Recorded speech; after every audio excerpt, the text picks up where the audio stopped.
Okay, the facts in the case of Mr. Valdemar.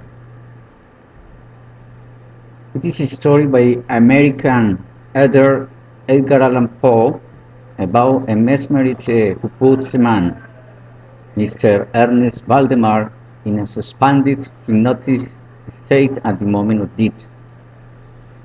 In this story, the creator had focused their attention on mesmerism around 3 years, after which he taught made a hypnosis experiment to die in person or wet and in article mortis. Their expectations were to know directions, positive or negative, such as the susceptibility of the patient to hypnosis, possible deterioration or decrease of health condition. It is what's possible to start the deed, how long time, and the ultimate consequence of the process of mesmerism.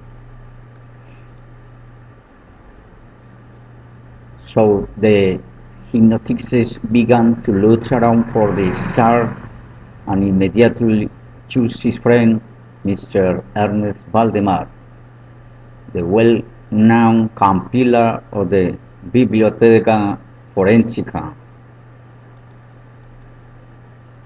After establishing communication with Mr. Valdemar, he made him the proposal of the experiment, which agreed Mr. Valdemar, showing a keen interest and preparing for such an activity.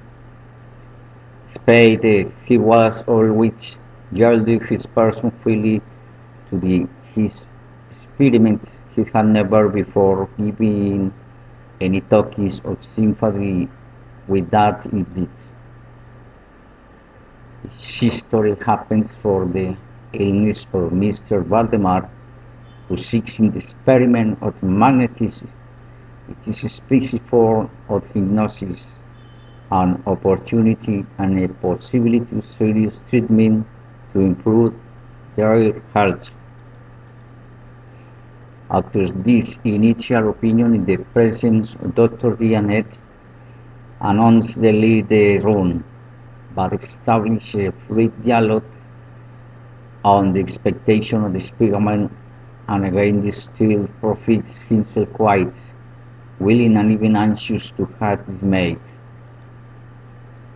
Apparently, the hypnotist achieved his purpose and made Mr. Valdemar stop the process of the aggravation of the sex thesis that was affecting.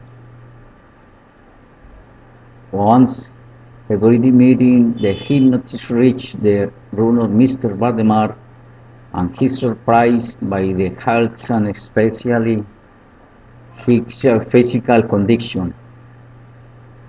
He retained, nevertheless, in a very remarkable manner by his mental power and a certain degree of physical strength. He remained in trance because of hypnosis for 7 months, at the end of which Mr. Valdemar is stated in takes a pale and emaciated state, almost categories. The protagonist interrogates him about his condition, and he very wet and delirious says he's already dead, to which the hypnotist decides to end the hypnosis to stop the trance, with the surprise that the body of Valdemar fades and comes into fall, decomposition and putrefaction. He really was dead.